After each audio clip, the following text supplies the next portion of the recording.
One night, at a local drinking hole, a favorite hangout for the All-American drinking team was filled with all us has-been drunks, pretending we were the normal class and everyone else was an asshole. You know the type. Drinking Heinekens, chasing it with beer, with Irish whiskey neat. The cartoon picture of our entire cadre of all-American assholes was stretched across the back of the bar. The commercial artist who drew its view of us, all laughing, storytelling, arms around each other, looking happy. That night, I tipped my glass of Jameson's up and promptly did a 1.5 backwards off the stool, landing right on the top of my head. The entire bar full of the All-American drinking team howled with laughter. I was out cold. I tried to get up. I couldn't move. Somehow I knew I was not cold. I can barely remember, but dimly recall some of it. A friend of mine, Bob Carey, who died a couple of years ago, was trying to steady me. I can barely remember fighting him for my car keys, and I can barely remember saying, "I gotta get home. I gotta get home. I cannot believe I passed out in public. I got to get home. Fuck you, Bob. Give me my fucking keys." Bob followed me home. He told me that later. I remember pulling up at the front of the house, crawling on my hands and knees up 2 flights of brick front steps, trying to get through the door with a key that wouldn't work, and falling down in the first floor. I remember crawling up the steps to the second floor bathroom, knee waddling, commode hugging drunk, arms wrapped around the hopper, nose touching the water, throwing up, and then Annie's face appearing in the bathroom doorway. Annie glared and said one word: "Dad." It was like an electric shock. Running straight through me.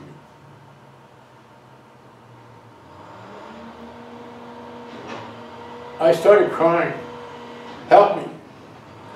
Kay was waiting at the top of the steps outside the bathroom. Pat and Kelly were awake. Everyone had that look on their face. I was totally scared shitless and really, really drunk. Next day, Annie handed me a handwritten note. "Dear Dad, remember the stories you told us about your dad being an alcoholic? Are you going to do the same thing to us? Love, Annie." That did it. I folded the note, put it in my pocket, and I haven't had a drink since. I want to tell you, it wasn't easy. Kay's version of the story. Tommy said to me the next day, "Kay, help me. I'm going to stop drinking." "Yeah, right. I heard that song before." He slept continually for 6 straight weeks, 8 pounds of candy bars at a sitting, drank Coca-Cola in huge glasses with Hershey's cocoa syrup mixed in day and night.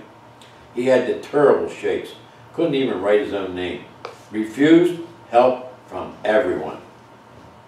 Tommy's version.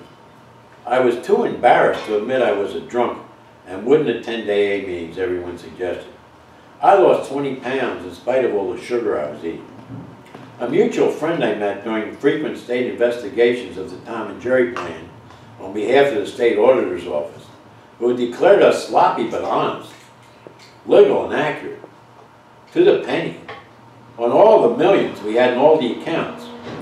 He was the guy who pestered me until he figured out I was honest, and then he learned to like me. He heard I was attempting sobriety alone, and persisted and pestered. Stopping drinking was all about AA meetings. I hated the son of a bitch. I resisted him mightily, but finally I went. I knew I had had it with my stubborn insistence about being independent. I was really beat, physically, emotionally, mentally, spiritually, and in every other possible way. I knew I was out of the game for good. I needed help badly. I was killing myself. I was no longer defending like a warrior, no longer serving like a priest, no longer learning like a sage, no longer building. I was no longer doing anything of any value whatsoever. I felt total disgrace and was totally exhausted to boot. I felt lower than whale shit. Annie remembered it this way. She said, "I was lying in bed listening. Something woke me up, something loud and out of kilt. Loud talk and motors running down on the street. During summer nights in the city, any sound travels to my room. My eyelids were heavy, but I started to recognize the voices. The car sounded like Dad's. So did one of the voices. When I heard Dad's voice, my body went rigid and became extremely alert. My mind extremely curious. I couldn't see a clock, but it seemed really late. I stayed very still, waiting for the next sound. A few minutes after the engine stopped, the car door slammed. I heard scuffling and shuffling. Another slam. A muffled voice. Something didn't seem right. Yet I knew it was Dad and shouldn't jump to any conclusions. As Dad hit the front door, it sounded like he fell. When I heard him downstairs, his feet were at war with each other. Which one would go first? He made loud whistles, like taking each step, like whoo, sort of a sign of relief that he was safe somewhere. Then after really started falling, stumbling and mumbling, I heard him trip up the stairs and go into the bathroom on the second floor, making a lot of noise, and I decided I better have a peek. We're used to complete privacy in our house. No one is allowed to go in anyone else's room, pocketbook, pocket drawers, or any other territorial invasion. Peeking into a bathroom just isn't done. I was really scared, but the door was open and the light was on, and there was Dad. He had his pants down to his ankles. He must have leaned forward and fell right off the toilet. His rear end was sticking up in the air. He was fumbling to get back to the bowl, throwing up. Couldn't figure out which end to aim first at the water. You have to understand, this man is my hero, my idol.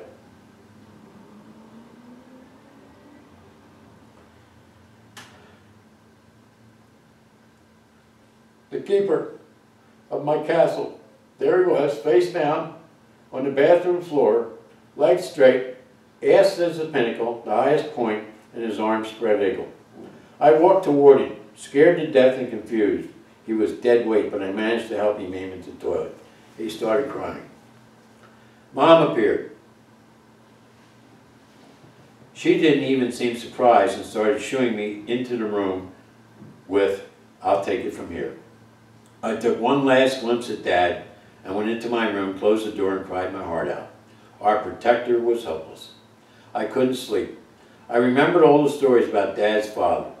I was afraid I would hate mine. With this fear and my love, I put together a note to Dad. The following morning, I handed it to him. I'll never forget the look on his face and what he said to me after reading it. "Annie, I promise you I will never, ever, ever drink again." Most people don't know my dad. When he makes a sacred promise, he intends to keep it. Like Kelly says, Dad's a terrific quitter. Seems to know just when he's had enough. If you know my dad, you know exactly what I mean. His recovery was hell for everybody. Mom stayed real close to him. Soon it became a fight for the entire family, and only close friends knew what was really going on. Most of them just faded away. So here's a note from me back to Annie that I wrote in this book. "Well, Annie, it's been 34 years since I made that promise, and all I have to say is thanks for being there when I needed it, Annie. But you misunderstood my thoughts about my dad. I always loved all my teachers. My dad was the best of them. I loved my dad. You, my dear, are a very close second, and I love you.